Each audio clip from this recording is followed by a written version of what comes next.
Today we have our distinguished guest speaker, Dr. Gerd Gigerenzer, with us, who thankfully needs almost no introduction, so we can cut this introductory part short. I'm just going to go over his affiliations for you a little bit. So Dr. Gigerenzer is currently the director at the Max Planck Institute for Human Development in Berlin.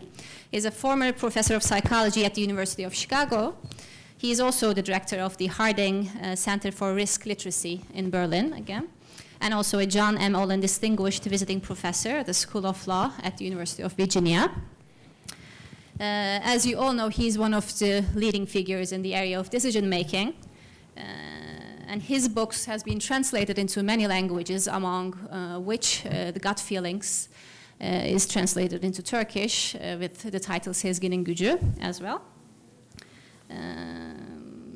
So I think I'm going to skip the rest and leave you the stage to Dr. Gigerenzer with you.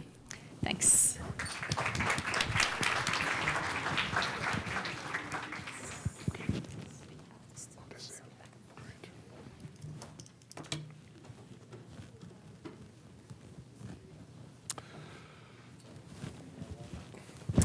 How to make good decisions. If you open a textbook on rational choice in psychology or economics, you probably find the following message. Good decisions follow the laws of logic, the calculus of probability, or the maximization of expected utility.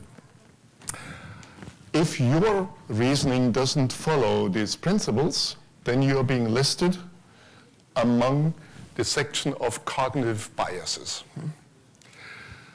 Probability theory is a beautiful mathematical theory, but it does not describe how most of us make decisions, not even how those make decisions who write these books, as the following story illustrates.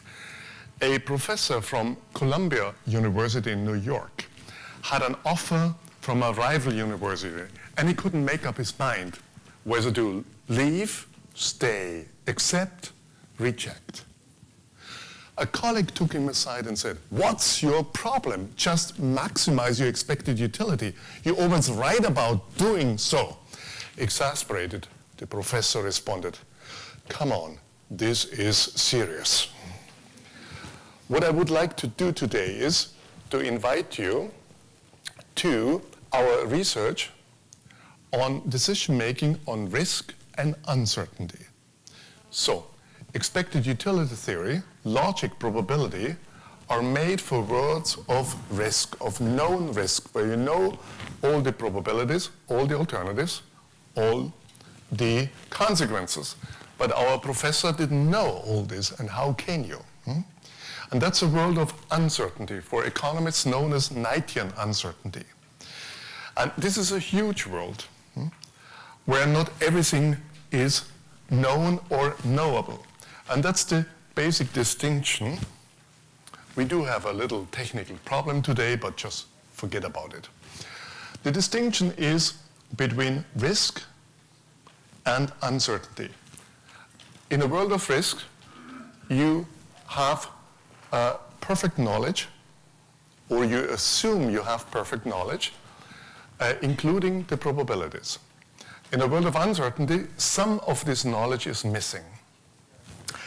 And my argument will be that there are two different kinds of tools that an intelligent decision maker needs to use for these two different worlds.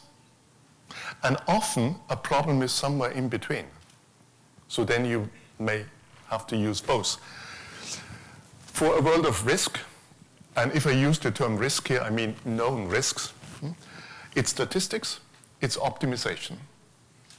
For a world of uncertainty, statistics helps, but it's not sufficient. You, in addition, need heuristics, and the goal is no longer optimization, but to find something that is robust, that means has a good chance to be successful in the unknown futures. And I will explain the concepts to you. Short, a heuristic is a rule that ignores part of the information. The simplest one would be just do whatever your peers do. or do what the dean does. You like this one. And these are heuristics because you're not trying to figure out all the consequences and estimate some probabilities and do some calculations, but they may nevertheless be useful. And the real question is one of what we call ecological rationality. In what situation is a given heuristic reasonable and where not? Note, before I start, the term heuristics in psychology, in particular as it has been brought to economics, was brought through a special group of psychologists, most notably Danny Kahneman, a Nobel laureate, and Amos Tversky. And it has got a meaning that is strikingly different from the meaning I use heuristic. In Kahneman's research, a heuristic is always second best. And it's also all kind of errors and disasters in the world are attributed to the use of heuristics. This is not my use. In my use, a heuristic is always second best in a world of known risk, but not in a world of uncertainty. And I will show you some examples that simple heuristics can actually do better in a world where there is sufficient uncertainty than so-called optimization methods. So at the end, the question is always, how can we find out what tool to use in what situations? That doesn't mean we need a tool for every situation, but heuristics like an adaptive toolbox, we need to have some. Okay, so my talk will have two parts. I will give you briefly one example for how we try to develop psychological techniques in order to help people to understand how to estimate and communicate risks. That's about situations where we have big data. We can fairly be confident that the numbers are practically right. Not only big data, but also a very stable world. And in the second part, I will focus on uncertainty and on heuristics. Okay, and at the end of this talk, so I understand my role being here, coming to Istanbul to you and spend my time with you as helping the psychology program turning into a major program and giving also it a direction. And what you should not do is teach your students what everyone else does teach. Just basically, because much of this makes not much sense. And what you should do is to have some courage and develop a direction. And particularly what I will show you here, that the study both of risk and uncertainty can be a platform where psychology integrates and is actually helpful to many disciplines. And I will give you a few examples only from medicine, from the law, from business, and a few other fields. Okay? That is what you should understand at the end. Are you ready? So we'll start with risk. Okay. I will begin with a key problem in medicine. So the Harding Center for Risk Literacy is funded from London, and this was probably my most successful talk. After the talk, a financial investment guru came and gave me some €1 million in order to fund a center. It's named after him, David Harding, in order to shape up healthcare. What is a key problem in healthcare? And I would say the most unknown problem in healthcare is that doctors don't understand evidence. So to be precise, 80% of doctors don't understand evidence. Some do. And why is it? Because they get the statistics taught in a way, now we're in a world of risk, so it goes in here and out there. What we develop are simple techniques that make the difference for humans. They don't make the difference for a computer, because a computer doesn't care about representation. But if you ever play chess, and if you're a good chess player, then you know that what figures, the shape of the figures confuses you. You want the standard set. The moment there's a fancy Chinese set, you can't play anymore. For a computer, that's not relevant. But part of our human intelligence is because we react on that. And I'll give you one example. So, assume you are medical doctors. And I have trained about 1,000 doctors in Germany. That's also a part where psychology can really make a difference. And I'll give you one example. I had 160 gynecologists. Assume you are a gynecologist. And at the beginning of the training, I give them a simple problem that every gynecologist should understand. It's about mammography screening. In Germany, like in many countries, women age 50 and older are called in for breast cancer screening with mammographies. Mammography is not a very good test. It creates many false positives. So, if a woman tests positive, every gynecologist should be able to tell her what her chances really are that she has breast cancer. So think about the situation. There's screening, you know nothing about this person, she tests positive and she asks you, the doctor, what does it mean? Do I now have breast cancer? Or how likely is it? 99%? 90? 50? Please tell it. So what do you tell her? Now, I'll give, in this training, I give first the doctors the information in conditional probabilities. That's the way they learn it. It's taught by statisticians. I will give you the information now, and I hope I will confuse all of you, or most. And then you feel how doctors feel. Confused. And then I'll show you a simple tool where I hope most of you will immediately see through. Are you ready to be confused first? Okay. Again, screening. And the evidence, I make it very simple in numbers, is the following. What you know is that a woman in this group has a 1% chance that she has breast cancer. Second, if she has breast cancer, there's a 90% chance that she tests positive. Third, if she does not have breast cancer, there's still a 9% chance that she tests positive. Let me repeat. There is a base rate of 1%, a hit rate or sensitivity of 90%, and a false alarm rate of 9%. A woman tests positive. What do you tell her? So when she asks, what's my chance that I really have breast cancer? So, what do you tell her?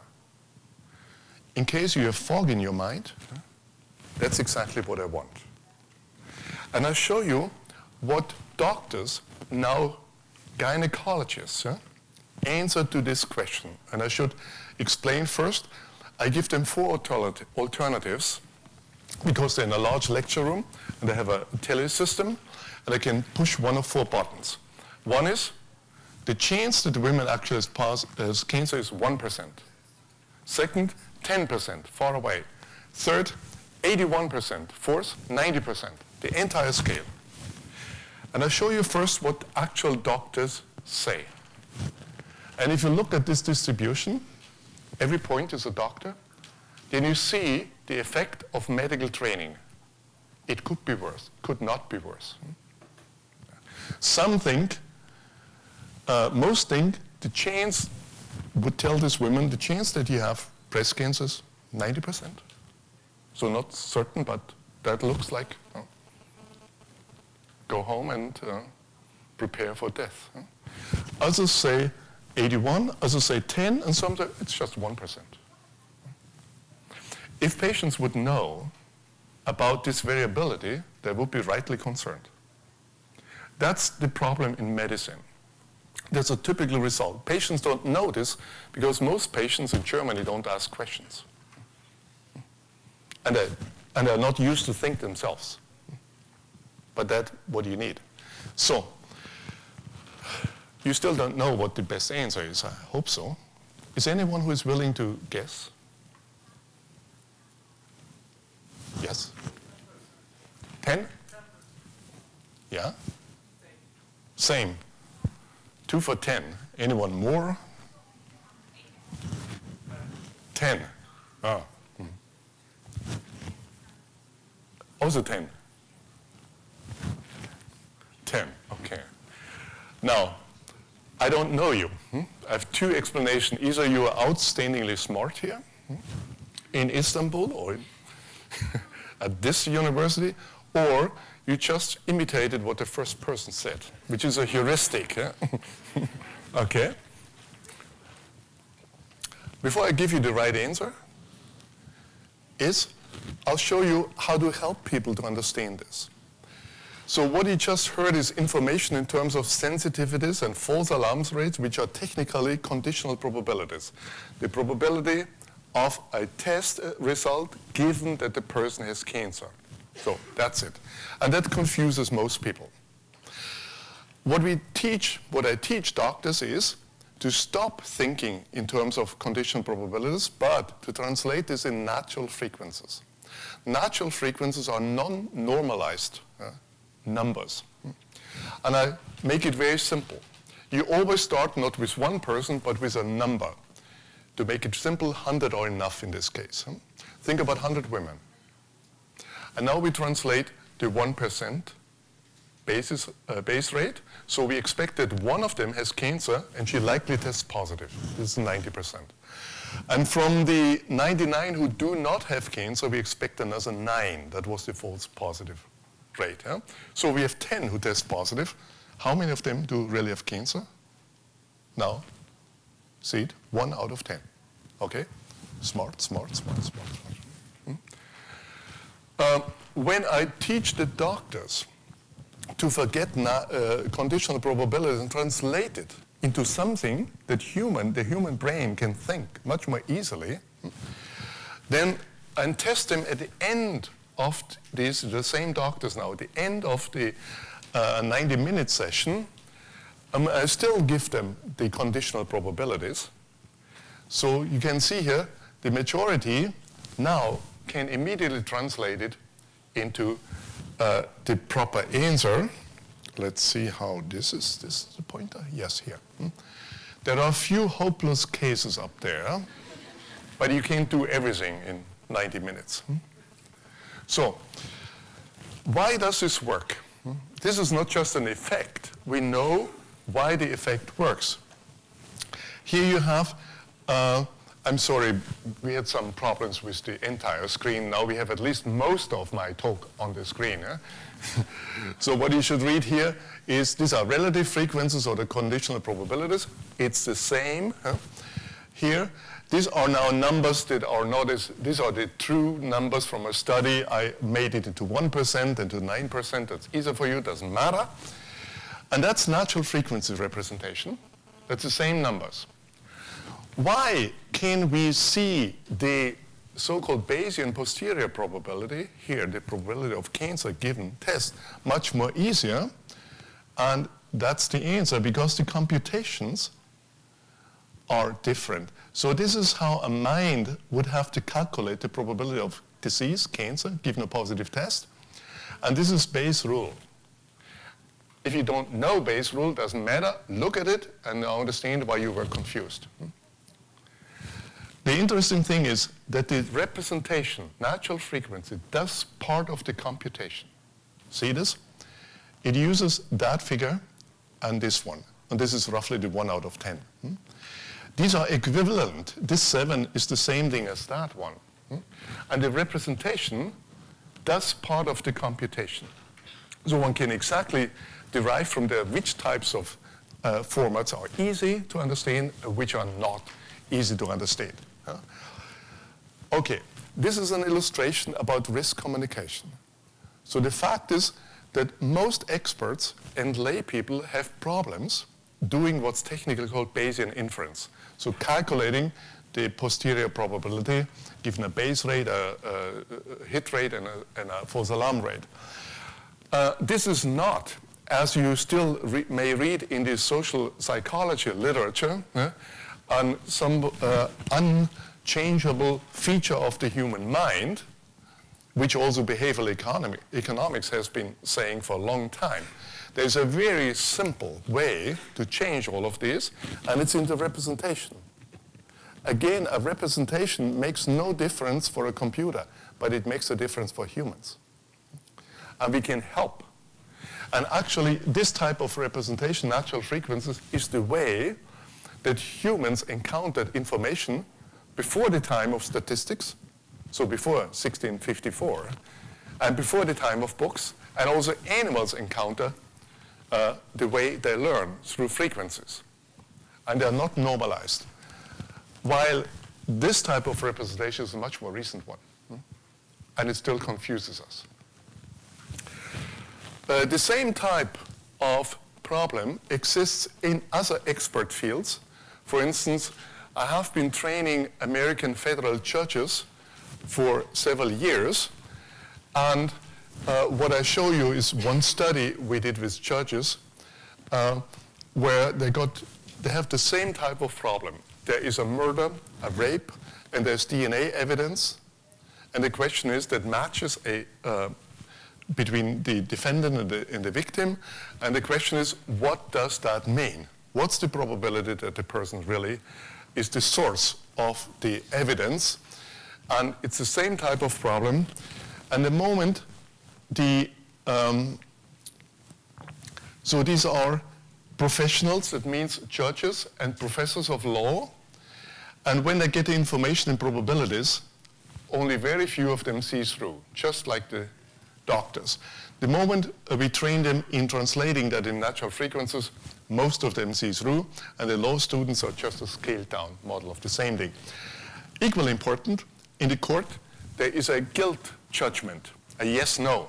And what you see, the moment that the judges and the law students are confused with probabilities, they more often say guilty than when they can think clearly with natural frequencies.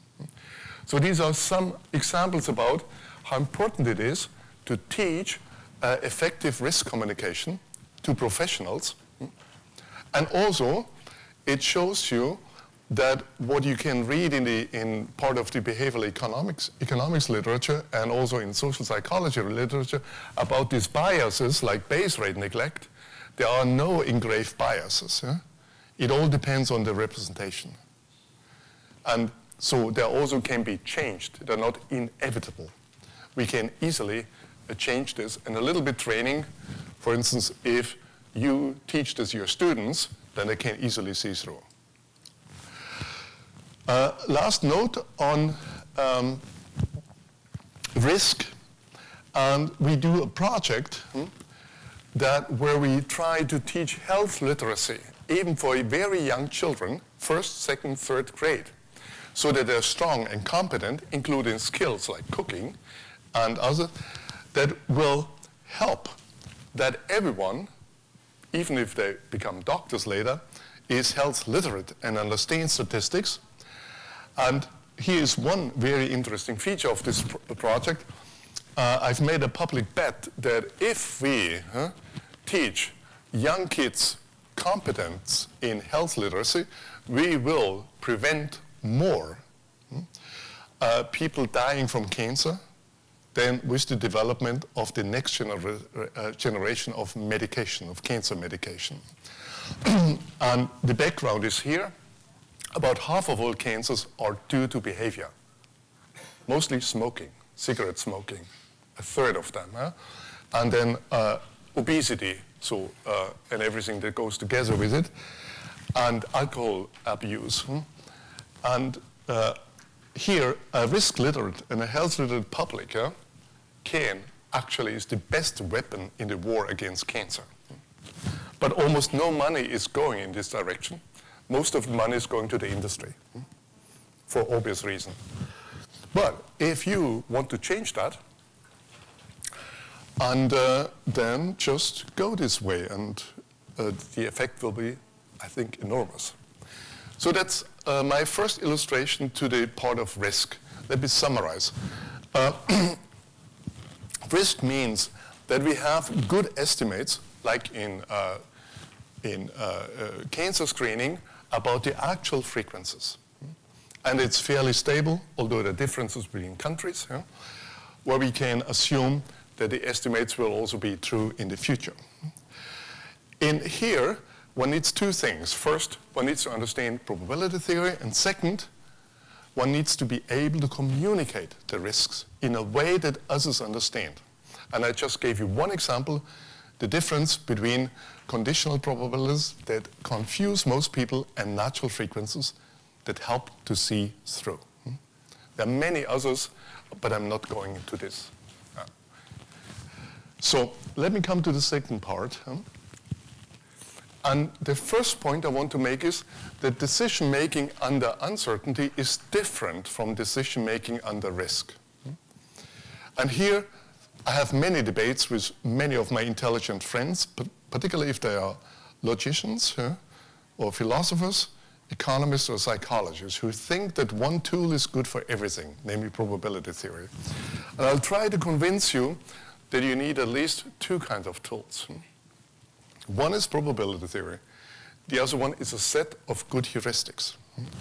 And that requires more a judgment. When can I rely just on probability theory, and when is this a dangerous thing? I will make 4 points. First, the best decision under risk is not necessarily the best decision under uncertainty. And I'll give you an example where the reverse is the case. Second, heuristics are indispensable for good decision making, and they're not what you read in the social psychology books, like the kind of a sign of stupidity of ordinary people. And third, simplicity. Complex problems do not always need complex solutions. Now I'm talking about a world of uncertainty. Remember, this is not true in a world of known risk. And finally, less is more. I will show and also sketch some of the mathematics behind this, that more information, more computation, and also more time is not always better. And the real question is, can we identify the situations in which it pays to get more information and where it's better to just ignore it? Okay, let me start with 2 examples. The first one is sports. Is there anyone who plays baseball? No. Cricket? No. Soccer? Phew. Soccer? 3. Okay. Okay, assume you would play one of these sports. A ball comes in high. An experienced player knows immediately where to run to catch the ball. How does the player know? So how does the player judge where the ball is coming down? This is an example of intuition, because when we and others asked actual professionals, most of them couldn't say how they're doing it. So yeah, it's intuitive. Intuition is defined as something which is quick in consciousness. You know you run there, but you can't explain why. And much of expert judgment is intuitive. The point is that according to our research, the same heuristics that are used, so first, the intuition can be worked out, how it works. And in our research, it's typically simple heuristics that can be modeled and formalized. But the same heuristics can be used deliberately. So in case you have read about the system 1 versus system 2 difference, it's incorrect, which assumes that heuristics are unconscious and deliberate reasoning is, logic is conscious and also mostly right. Oh, too far. So, how does a player know where to run? There are basically 2 ideas. One is, it's a complex problem, it needs a complex solution. What else could it be? And Richard Dawkins, in his famous book, explains us how it's being done, so that the player behaves as if he had solved a set of differential equations, predicting the trajectory. So the player calculates the trajectory. Now, Richard Dawkins puts carefully the as-if in, and that's also the economist twist, the so-called Friedman twist. We know that we can't compute it, but we just model it assuming that it could be computed. Huh? And then he says, at some subconscious level, something equivalent will happen. That's a typical thing. I'll show you now that the experiments show that nothing equivalent happens, that players do something totally different.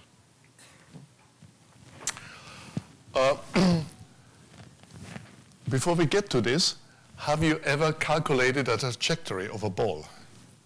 Here is it. So that's the equation you would, so this is the initial angle, that's the mass, that's the gravity, and so on. What's not contained is wind and spin and such things. It's kind of simple model. I have not added that here. So we have no robot, no computer who can, in actual time, within the few seconds you have, estimate the trajectory to any precision. That's useful. How does actual player do it? And a number of experiments show that they use a set of simple heuristics. They're all quite similar. They're adapted. That's just to the specific situation. It's just explain you the simplest one. It works when the ball is already high up there. And it has 3 building blocks. Heuristics typically have building blocks. First, fix your gaze on the ball, start running, and adjust your running speed so that the angle of gaze remains constant. And then you're there where the ball is coming down. I'll show you the player here runs in a way, he keeps the angle constant, and that brings him there where the ball is coming down. Do you want to see it again? The point is, this player can ignore, using the heuristic, every of the variables you saw in the equation, and also those who didn't see in the equation, like spin and wind. And just needs to focus on one variable, which is the angle of gaze. That's the only thing. So here, the solution is achieved in a very different way as one thinks, if one looks at the problem only in a mathematical way.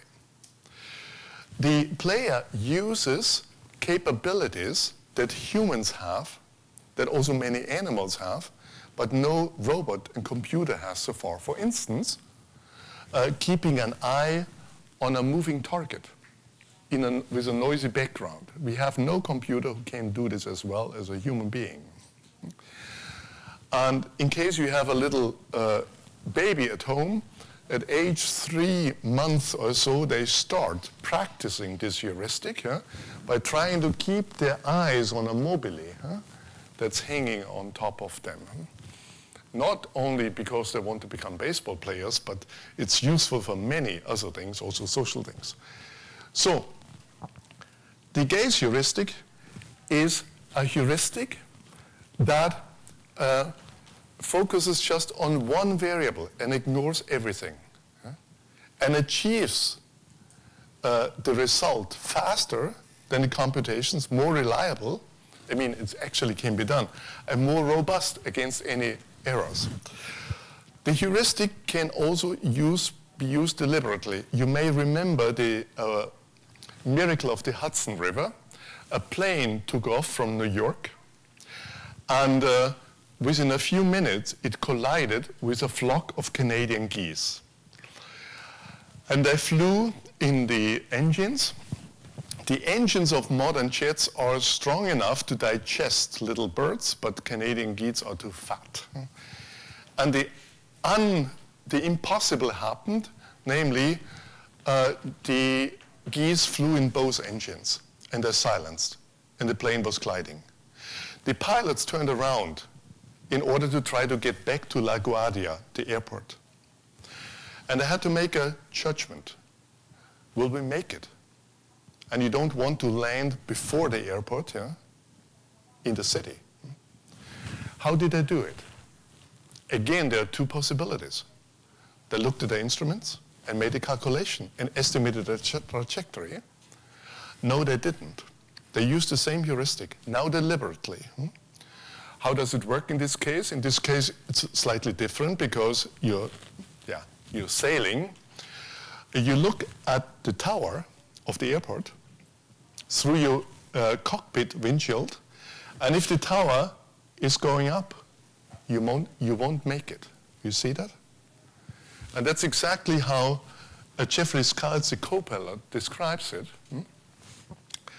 Said, you just look there, and if it's moving up, you don't make it. It's moving down, then you can actually make it. So here's an illustration, the same heuristic being used in a totally different situation. But it's, in every case, it's kind of intercepting some point or some object. What we know is, from evolutionary history, that many animals use the same heuristic for intercepting prey or a mate in 3 dimensions: fishes, birds, bats, and other animals. And we have the same kind of capacity that's used in this situation. So that's the first example. What does it show? It shows, first, complex problems often have simple solutions, which are simple for us humans, not necessarily for a computer. These allow, the simple solutions are heuristics. A heuristic is a strategy that ignores most of the information, tries to find the 1 or 2 or few pieces that really pay for the decision. And that allows faster and more safe decision making than, in this case, on computation. And again, we deal with a world of uncertainty, where there's wind, where there's all kinds of unpredictable things happening. In a world of risk, you wouldn't need that. Good. Second example. And I choose one from a very different field. By the way, Lufthansa is training their pilots with this type of heuristics for emergency situations to increase safety. The second example is from the world of money. And here's a cover from The Economist. And I have the title at the bottom from Andy Haldane's Jackson Hole speech at the central banker meeting last year, which is entitled The Dog and the Frisbee. And I guess you know why this title is there. And I work with the Bank of England, where Andy Haldane is, and it's him, on a project for simple heuristics for a safer world of finance. Now, how can this work? The real world of finance is a world of uncertainty, of Knightian uncertainty. The theories of finance offer a world of known risk. And so the argument goes, part of the reasons, and I emphasize part, for the economic disaster that we have are the mathematical models that are used and that cause an illusion of certainty, as if one could calculate the risks in a world of unknown risks. So, and the alternative is that we are looking for are simple rules that make the world safer. Here's one example. I asked Mervyn King, the governor from the Bank of England, what set of simple heuristic he thinks we would need to make the world safer, instead of these value at risk models and others that banks still are using. Mervyn said, we need only one, which is no leverage ratio above 10:1. So leverage ratio is, in simple words, what your debts relative to your own capital. And that would bring, that would not save everything, but it would just decrease the danger in the system with a substantial amount. There's good reasons why many banks resist that. And we are working on testing these rules, and also the situations where they work and not. Simple, the more parameters you have, that is, the bigger the bank is, the simpler the rules should be. Value at risk computations can be done for small banks, which have not to make so many estimations. I'll give you now a very simple example to illustrate the difference again between complex solutions and simple solutions for a complex problem. The problem is the following. You have a certain amount of money to invest. You do not want to invest it in one pot. You want to diversify into N alternatives. But how? How would you do it? How much here? How much there? Harry Markowitz from the University of Chicago got his Nobel Prize for developing the answer. It's a so-called mean variance model, which in simple words shows you how to maximize the expected return, the mean, relative to the risk that is the variance. When Harry Markowitz made his own investments for the time after his retirement, he used his Nobel Prize winning model. So we might think he did not. He used a simple heuristic, which is called 1 over n. 1 over n means invest your money equally. So if you have 2 options, 50-50. If you have 3, a third, a third. No estimation is necessary. You can even ignore all the data. Mean variance needs to estimate its parameters from the data. Okay, here you have 2 extremes. There are a few studies now that we did, that others did, that have asked the question, how good is 1 over n compared to mean variance in the real world of investment, not in the theory of finance, where Markowitz is always optimal. So again, the difference between known risk and uncertainty. I'll just briefly sketch a study. So one took about 7 investment problems. One would be invest in 10 American industrial funds. The Markowitz model needs to estimate its parameters, got 10 years of data to estimate the parameters. 1 over n doesn't need any estimates of parameters, it's parameter free. It's a very simple heuristic. What was the result? That according to standard criteria like Sharpe ratio, in 6 out of 7 tests, 1 over n made more money. Okay? So but the important question is now, can we identify the world in which simple heuristics are better than optimization methods? And can we also identify the world where the reverse is the case, where it pays to pay? And I give you a simple scheme of that. Interesting. It's out for surprises today.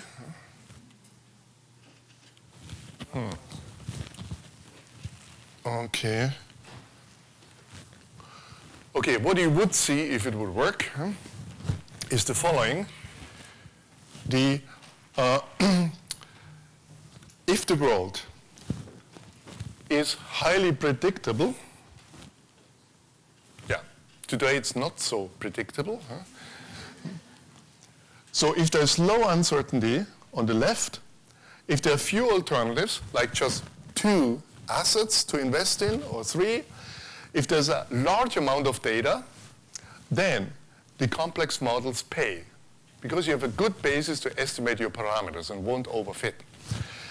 If there's high uncertainty, as it is in the stock market, if there are many alternatives, here there are 10 in this example, if there's a small amount of data, 10 years, then make it simple. This is now a qualitative scheme. And we're working out what the quantitative relationships is. So, based on this type of insight, this is now the study of ecological rationality. That's a way to rethink things. So a method is not rational per se, but you need to specify the world in which it works. And these are 3 very general properties that apply to many things. So now you can say, can ask the question, a quantitative question, how many years of stock data would mean variance need in order to become better than 1 over n? We can change the uncertainty, it's still stocks. Assume we have 50 alternatives, then the question is, how many years of data would we need? So we know 10 years is too little. So how many years of data, and assuming there are no surprises on the way, make it simple here, would one need so that the estimates get so good that mean variance would actually outperform the simple heuristic? Do you want to estimate? Give an estimate. 10 years is too little. 11, 12, 20? Anyone more? Who said 100? Yeah, you're closest. Huh? You're the only one who gave a bet. But you're good. So one can only answer this by computer simulations. And the best answer is 500 years.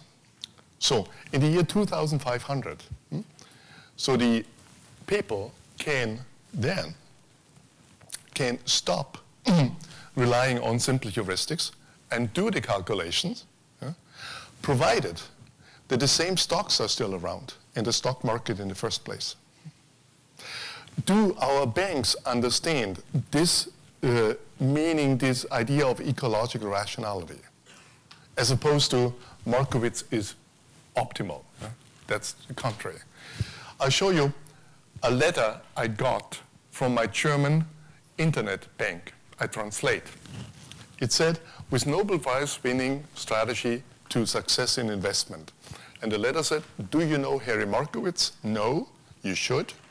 And then it was explained that he won the Nobel Prize, and that the bank now uses the method, and there was a warning against your intuition, you better not use that.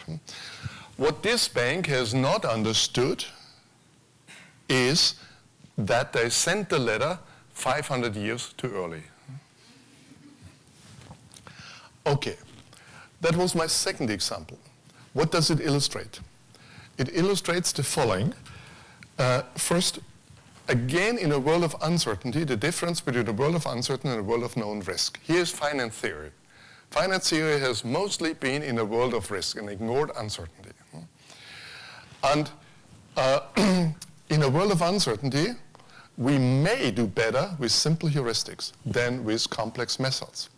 And one needs to figure out what these heuristics are and their ecological rationality.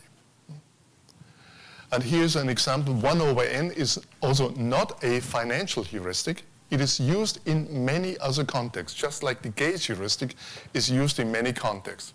For instance, if you have 2 children or more, then you face the problem how to divide your love and your time among these children. How do you do it? Many parents use 1 over n, or at least try to divide their time equally. And many children think about not using 1 over n as unfair. And here you see the connection to fairness. And so there are many areas where this type of simple heuristics are being used. The same heuristic, unconsciously, consciously, that doesn't matter very much. Okay, so now let me summarize and go one level beyond. There are 3 programs of cognitive science. They could also be labeled 3 programs of behavioral economics. Because these 3 ideas are very characteristic for most of kind of theories and what of questions we use. The first one is, and I just put there Homo economicus because it's one representative, but there are many more. The point is, it's as if rationality. And the idea is how to get psychology into economics. Answer, keep expected utility theory and add 3 parameters to it. This is not my program, but it's the program of 99.9% of my dear friends and economists who defend it. And the prospect theory is a good example. So expected utility made predictions like that were violated, like in the LA paradox. How do you deal with it? You make it more complex. You add all kind of nonlinear functions to it. We have shown if you make it simpler, then you can imply the same violation like LA paradox without 5 parameters, with 0 parameters. But you need to change the mathematical structure in the lexicographic one. It's called the priority heuristic. You find an article in the Journal of Risk and Uncertainty. Timing consistent choice, that's basically the one program of behavioral economics. And I think it is not my taste. I want to understand how the decisions are made, not make as-if models where just psychology is a 3 parameter. That's not. We need process models to understand how it's done, like 1 over n. There is a second program. It's the cognitive illusions program, which appears to be the opposite. And some people, like Danny Kahneman, have worked in both of them. And where one takes some logical principle of probability as God-given rational and designs an experiment where people's judgment deviates. And then the blame is on people, not on the model. That's the typical scenario. You probably know this, all these examples like the Linda problem and the base rate problem. I just showed you before one example how to get the base rate neglect away, how to make people Bayesian thinking. And or overconfidence better than average. We can all, these cognitive illusions, we can all immediately make them disappear by just changing the representation or thinking a little bit about the processes. What these two programs have in common, however, is that certain kind of content-free principles, logic, probability theory, typically are taken as the norm. So here I want to defend the economists more than the cognitive illusions people, because the cognitive illusions people really take them for God-given and it's really the problem. So if you read in a standard psychology textbook that people commit all these biases, think about that the biases may not be in the people, but in the researcher's mind, which is typically the case. Overconfidence is a wonderful example. We've shown that overconfidence is, so one kind of overconfidence, the very typical one, is just a regression to the mean. And if you plot it in the other way around, then you get the opposite, underconfidence. But the average is realistic. And there is no systematic error, just unsystematic error. Friedman has once said, the economist, that regression to the mean is one of the most steady errors that researchers commit. And here's another kind. But it's blamed on people. Third one, that's a program that myself, Reinhard Selten, and a few other economists, and many psychologists and people from many fields are trying to promote. We call this Homo heuristicus. That means risk and uncertainty require different tools. We need to think about that. And we also try to develop process models, like how the ball is really catched, as opposed to as if.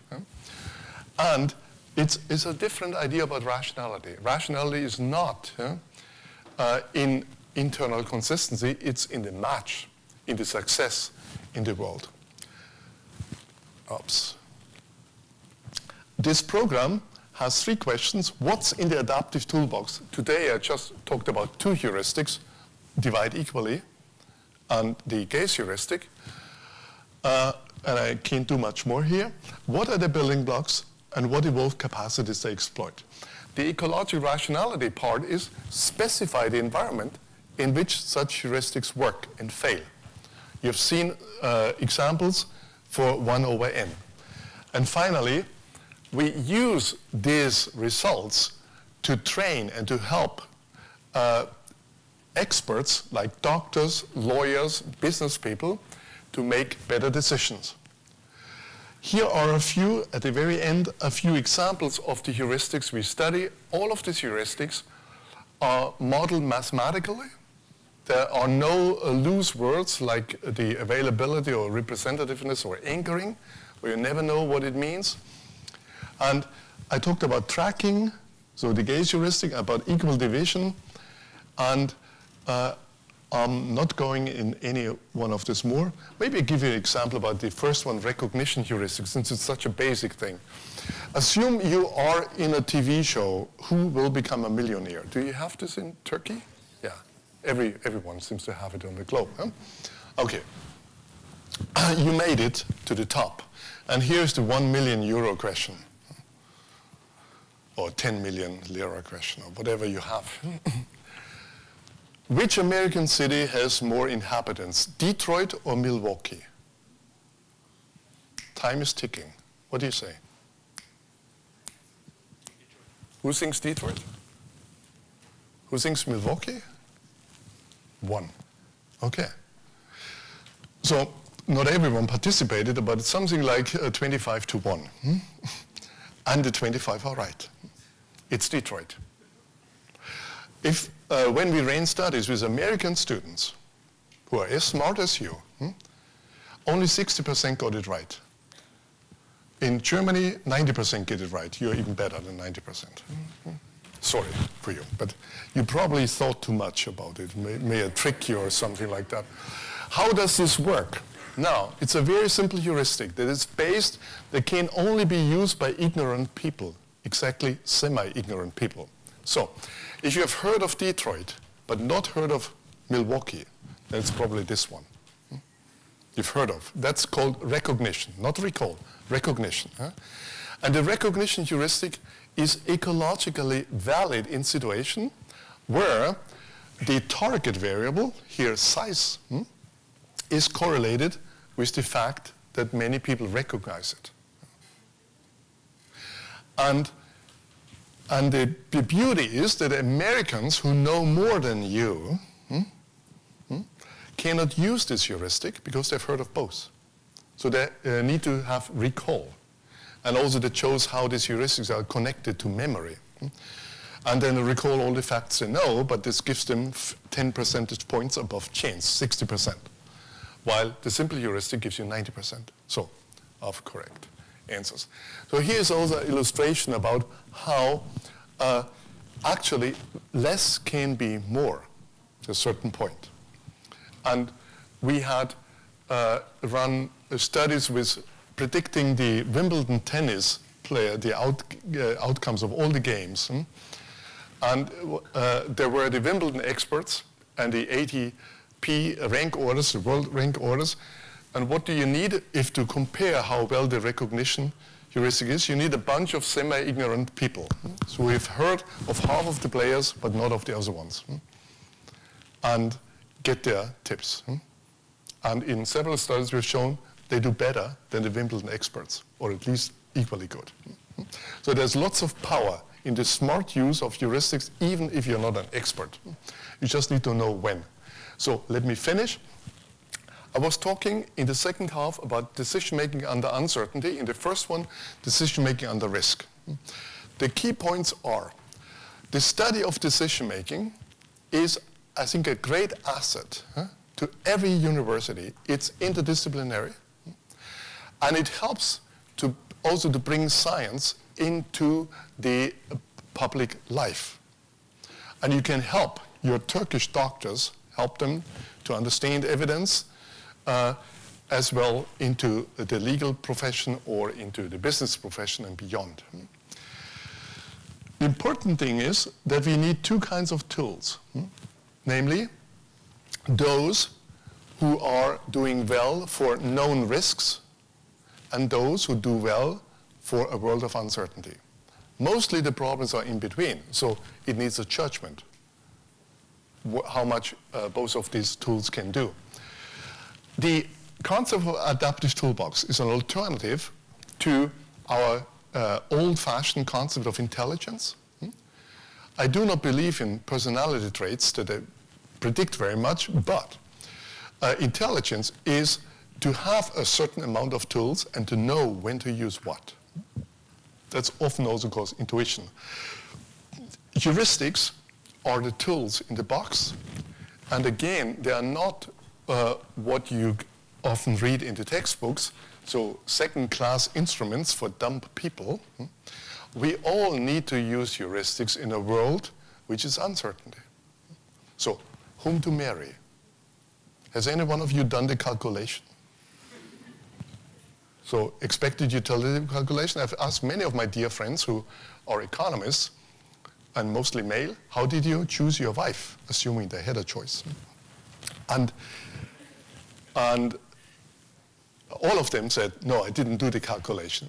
But if you would take your theory serious as a tool for everything, you would also use the calculation here. And I should say I found one person, male, who said, yes, I did a calculation, and explained to me that he listed all the alternatives and all the consequences, such as will there be some kind of feeling after the first week still be there? Yes. Will she take care of the children? Will she let me work in peace? Then he estimated for each of the candidates the probability that it will happen, high uncertainty, and put a utility on each of these criteria and made the calculation. Then he proposed to the woman with the highest expected utility, and she accepted. He did never tell her how he chose her. I met him recently. They're now divorced. Huh? But again, my point is not that these calculations are useless. My point is that they are useful in a world where you can really calculate risks. But they may not do the best thing if you use one hammer for every situation. So, and that's the place of heuristics. And they are not what you read in the psychology literature, the product of a flawed mental system. Don't be impressed by the heuristics and biases literature, which claim that heuristics are basically the same as biases. Simplicity. Complex problems do not require complex solution. I gave you 2 examples for that. In each of these cases, the key, the basis is the mathematics, which I didn't go into it. There's the bias variance dilemma in statistics, and you use this, then you can understand in what situation a complex solution should also get a complex problem should get a complex solution, where better not. And finally, less is more. More information, more time, more computation are not always better. I hope that this simple excursion into our research at the Max Planck Institute has given you some idea about that decision-making is a central theme in many areas. And for those who, unlike myself, have the big dream of the one big hammer, may have caused you a little bit sleepless this night, and maybe thinking about the things that they may actually, it may pay out to study what people do in a world of what economists call Knightian uncertainty, or just plain uncertainty. At the very end, I'd like to thank you for being here and getting a glimpse of your university. And I hope that this psychology major course will evolve. And I really hope that you dare to do something innovative and not just what everyone else does, because you need to get ahead, not behind. Thank you for your attention.